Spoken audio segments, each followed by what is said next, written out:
Frank Allocco and I go way back. At least the 33 years I've been doing the show. I had the great honor of covering his teams, his great teams at Northgate and at De La Salle.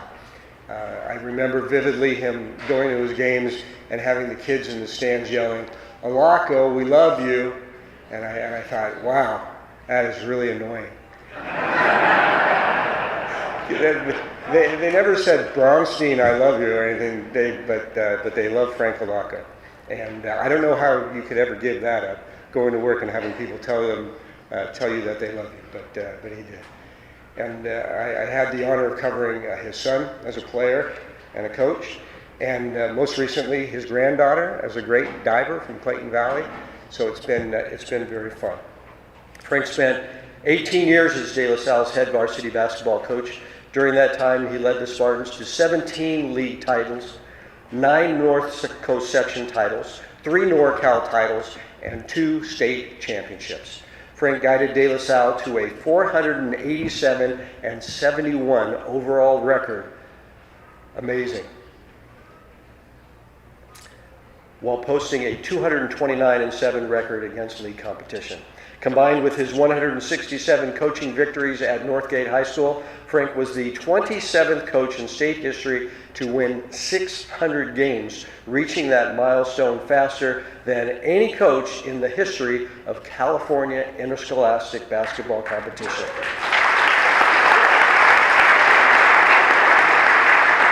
To hear more about one of the best coaches in California high school history, let's take a look at the video.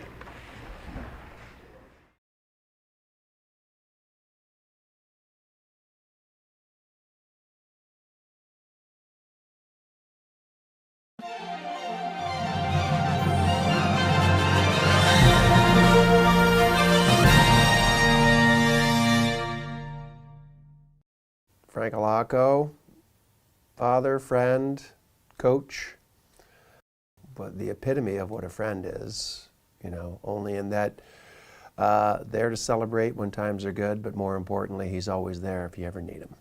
I believe Frank's legacy is one of the utmost respect, or actually, I should say success. His legacy is about success, but in reality, it's about the respect that he actually earned because he gave so much of himself to the players, to the program, to the school. Whether he was, like I had said, in practice, at games, or whether he was speaking to organizations throughout the community, throughout the state, throughout the country, and even throughout the world. Frank traveled all over the world as a Nike clinician for championship basketball, and his message was one that resonated with people of all walks of life, whether you were in North America, Europe, or Asia. And it was that if you can build the foundation of discipline, love, and sacrifice, you actually have an opportunity to touch players and touch their destiny far greater than wins or losses could ever measure. He would always talk about with his teams, the bigger picture. And the bigger picture was, again, what are you willing to do for your friends?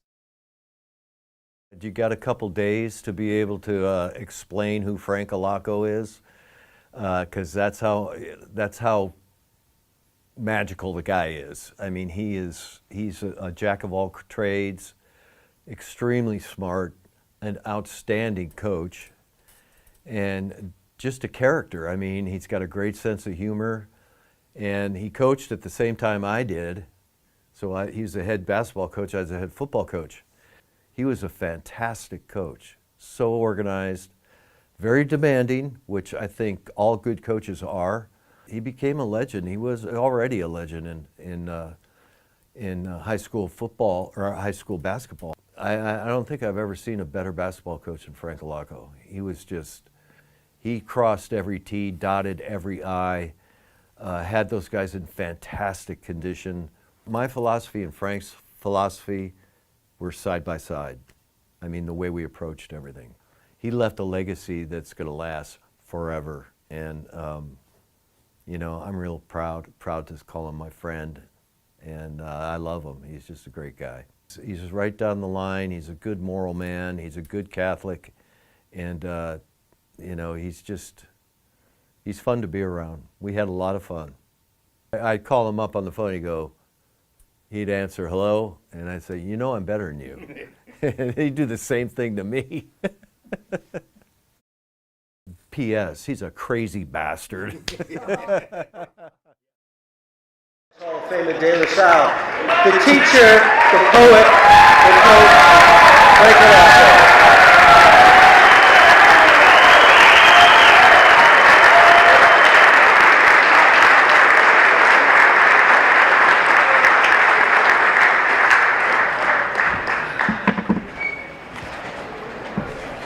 Well, this is very special for a number of reasons, particularly to have Robert here.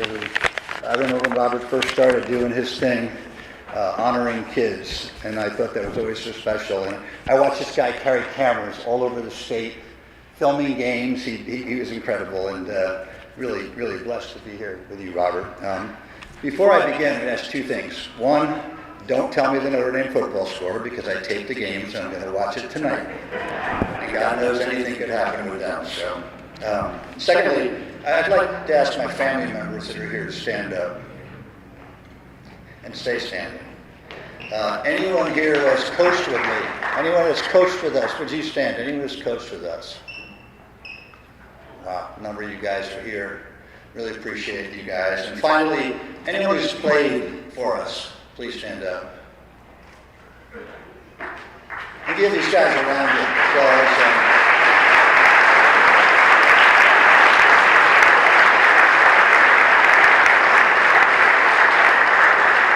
These guys flew in and really appreciated it. These people standing are the reason I'm standing here today, and I really appreciate them and all that they've done to inspire me in my life. I'd also like to thank Brian Sullivan, Coach Lattiser for their incredible words, and express my deep appreciation to David Holquin, Leah Lopez, Tim Roberts, the Hall of Fame Committee, and De La Salle High School for honoring me with this most significant recognition. I'd also like to congratulate all the De La Salle 2024 Hall of Fame honorees. To share this stage with you is all quite humbling. I'd also like to express my love and my gratitude to my wife Phyllis, who has shared my journey since we were 13 years old, and my daughter Kristen and son Frankie, who made many sacrifices for me to pursue my ministry of coaching. I'd also like to recognize my son-in-law, Chris, and daughter-in-law, Janice, and finally my wonderful grandchildren, Molly, Brady, Greg, Mick, and Belle, who are here with me today. They truly are the light of my life. I'd also like to acknowledge my dear friend, I don't know where he is, Larry, and Laura Lee Williams. Larry's a Mater Dei alumnus, don't hold that against him. Former Notre Dame football player, an NFL lineman who is now the athletic director at USF. And Laura Lee was the first national champion tennis player at Notre Dame. So I appreciate you guys coming out from San Francisco today. Seems like yesterday I received a phone call from Terry Edson asking me if I would have an interest in the head coaching position at De La Salle High School. Quite frankly, I was very happy at Northgate High School, but after speaking to my friend, Coach Louis Renaud, I decided to visit the school and speak to Terry. From the moment I walked on the campus, I felt an immediate bond with the students who gathered on the quad. The environment here was electric. It reminded me of the feelings that I had when I first walked on the campus at Notre Dame. I remember as Terry toured me around, I saw DJ Williams in the weight room, and I was immediately impressed with his physical stature. And I asked Terry, I said, is that one of your NFL players home for the holidays? And he said, no, actually he's a freshman football player. And then he also plays basketball. And when I saw him, with all due respect to my 5'9" son, and some of the other Bronco players that are here today, I decided these players are a little different than what I'm coaching at Northgate. So I accepted the offer to coach here, and I received a phone call from Bob Lattiser. Now, I didn't know Bob, I knew who he was, obviously, but we really had no history together. And he was really kind. He welcomed me to De La Salle, and then he said, what are your thoughts on kids playing two sports? And I said, Bob, I played 3 sports in high school. I played 2 in college. So I certainly don't have any issue with kids playing multiple sports. He then said, there's a special athlete here DJ Williams. He said he excels at both sports, and he suggested we should meet with him and we should encourage him to play football and basketball. So a couple days later, Brian Sullivan and I come to campus, and I meet Bob for the first time. Coach Ladd and I entered a classroom, and there was DJ. Bob introduced me and told him, "This is Coach Allocco. He's going to develop a national basketball program, just like our football teams. And we want to assure you that we are both supportive of you playing both sports." Ladd then turned to me and he said, "Coach, why don't you go and give your perspective to DJ?" So I said, "DJ, I've never seen you play, but obviously you're an incredible athlete. And if you're willing to maybe come to 1 or 2 open gyms during the summer and maybe lift with us once a week to build camaraderie, I think you might be able to play for me as a sophomore." Then Bob's turn. He gets up and says, "We haven't lost a football game in 5 years. I've got several players in the NFL, and if you commit to football, you're going to be the greatest football player ever to play at De La Salle." At this point, I could sense I was losing DJ. That was confirmed when he actually turned his back on me, his actions saying, "I like this guy a lot better than that guy." Well, obviously, DJ never played basketball for us. I walked out of that room, and Brian Sullivan approached me, and he said, "How'd the meeting go?" I said, "I just got my inaugural lesson. Never go first with Bob Laddiser." Bob and I became the best of friends. We traveled all over the country supporting each other. He has been a great friend and mentor to me to this very day.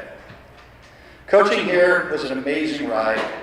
I was blessed to be surrounded by talented coaches, including my 2 longest tenured assistants, Brian Sullivan, one of the most loyal men and the greatest teachers I have ever known, and my son Frankie, who was a player favorite and a master of player development. In addition to them, we had a top-notch staff who gave up countless hours to serve our students, whether it was in practice, scouting all over the state. And as I mentioned, so many of them are here today, too many to be to name, but I am proud to count them as my dearest friends, and I miss going into battle with all of you. There were countless young men who bought into our vision and believed that we were more than just a basketball team. They were proud to wear their green 1950 cardigan sweaters and ties and be disciples of doing things the right way. And as a result of that conviction, success followed. These players and coaches had an enormous impact on my life. They challenged me every day to be a better coach, but more important, to be a better man. I was blessed with amazing role models, none more important than my father and my mother. My parents were devout Catholics who challenged their 4 sons to follow the path of Christ and always put yourself second for the good of the team. My father was my hero, a man who was a volunteer fireman for 67 years, serving as the vice president of the fire department until he died at 94 years old. My mother's still with us, 95 years young, and still making sandwiches to serve the homeless community of Elizabeth, New Jersey. I was taught the sacred gift of coaching by my brother Jerry, my high school football coaches Frank Patone and Don Carpenter, and my high school baseball and basketball coach Paul Miller. They made athletics fun, and I'm still the best of friends with them. In fact, I was blessed to go back to New Jersey to speak at Coach Miller's 90th birthday party just a few weeks ago. I was lucky to play college football for Ara Parsegan, an acknowledged Hall of Fame coach, but in my opinion, one of the greatest men who ever lived. Through him, I learned that most successful coaches don't only say the words, they live the words as they motivate and model the appropriate behavior for the students who look to them for guidance. I am proud of the lifelong friendship that I had with him, and I brought many of the Notre Dame football traditions to De La Salle basketball. Believe it or not, Coach loved following De La Salle basketball. He knew our record every year. And anytime we would win a championship, I would call him and say, "You won again." It's only fitting that this ceremony be held in the shadow of all these exceptional life changers. I've always liked the statues up here because all these people really made an impact. They're all life changers in this beautiful Hoffman Student Center. I can remember traveling with Ken to the state football games, and he would tell me that he always wanted to be a teacher. And I would tell Ken, I said, you are a teacher, as your generosity to this school has enriched so many lives. And I remember Bob Lattiser and I speaking to him, and he was so reluctant to put his name on this building. But in allowing us to do that, he became the model to others, so that every person who walks in this building and they see the plaque in the entry lobby and the name on the door and realize that there's no greater gift than giving back and paving the way for others. When Rex Walters offered me a position as the associate head coach at the University of San Francisco, I was torn. Rex told me that he had just turned down an NBA position and that he was probably going to accept one the following year. He said if everything worked out, I'd be in a great position to be the next head coach at USF. I told him I needed a couple of weeks to think about it, and after much soul searching, I decided that I was ready for a new challenge. And a year after that, I was offered the position as the senior associate athletic director at USF. And I was in a quandary once again, as I really felt that I still had some unique innovations that I could bring to the game of basketball. I called Coach Ladd, and I shared my dilemma with him. And as always, he gave me great counsel. First he told me he was better than me. But then he said, coaching basketball was never about winning games for you. It was about spreading the gospel. So why would you limit yourself to reach 15 people when you can reach hundreds in the athletic department and thousands in San Francisco? I accepted that position with the understanding that it really is a gift to embrace every opportunity that we can to make a difference. We are all teachers. We are all learners. And as we taught our teams, everyone's role is important. And we must be willing to learn how we can best serve others and then graciously accept the role that God has given to us. When I was young, I had a goal. I was going to be the starting quarterback at Notre Dame. And everything I did from 6th grade on was in preparation to go to South Bend and play for Coach Parsegian. Everything was in place for me. I received preseason All-American recognition prior to my senior year, but then an injury in the first 2 minutes of my senior year in high school destroyed that dream season. It was a devastating blow, but I gained perspective through the visit of a family friend, Sister John Bertram's, who comforted me, saying, each sorrow is a shadow sweet that tells how near Christ's nailed feet are walking by thy side. And those words have been and continue to be my guiding light through every misfortune I have ever faced. Despite my injury, I was fortunate that Notre Dame continued to recruit me, and they offered me a scholarship. And on my arrival at South Bend, I was a little bit dismayed to see I was 9th on the depth chart at quarterback, because I hadn't played the year prior. But I slowly climbed the depth chart and eventually became the second-string quarterback behind Tom Clements, who led us to the 1973 National Championship. At the beginning of my senior year, Coach Parsegian came to me and said, we're going to appeal to the NCAA to get you an extra year of eligibility. I was thrilled that I was finally going to get my opportunity. But a coaching change and a shoulder separation in spring football once again derailed my dream. I was at the lowest point in my life, but I took comfort in Coach Parsegian's words. Adversity has the effect of eliciting talents which under prosperous conditions might have remained dormant. As time passed and I gained a deeper understanding, I realized that all the setbacks were blessings. It was never God's plan for me to be an NFL quarterback. It was never my role to be the main guy. It was my job to prepare the way for others to do the things that I was not able to do. And I embraced that role.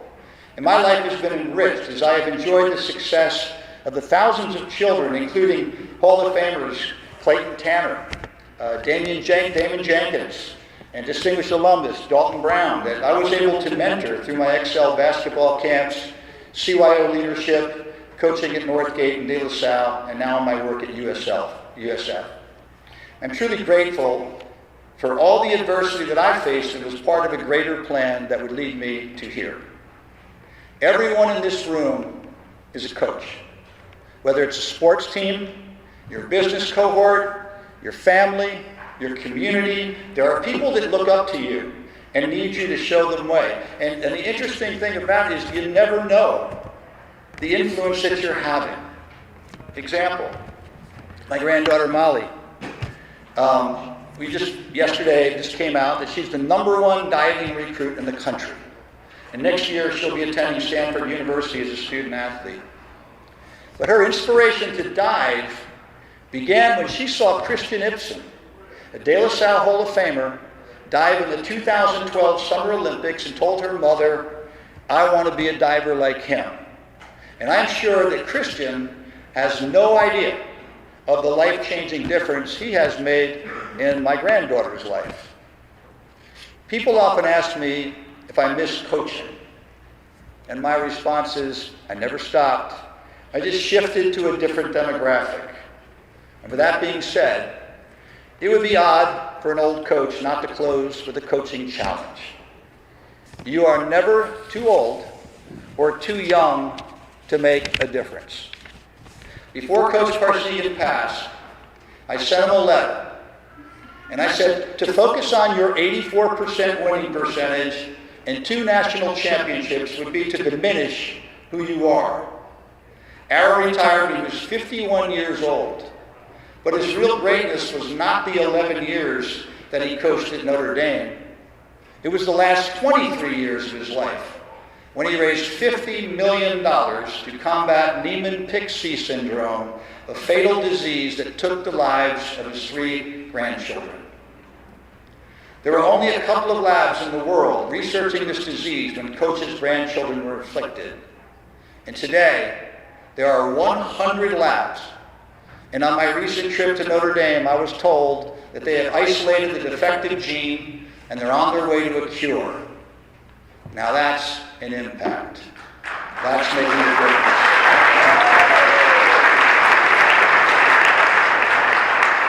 So, regardless of whether you are 8 or 95, you have a duty to do more, to make a difference. No matter what your role is, you can change the world. Remember, your legacy is not what you leave for others, it's what you leave in others. Leading the Spartans was an amazing experience, and my life was truly enriched by the young men I coached, the people I coached with, and the spiritual mission to which we served so faithfully. I accept this recognition on behalf of that dedicated staff and those incredible young men who accepted our mantra and elevated our program in our commitment to fighting the good fight.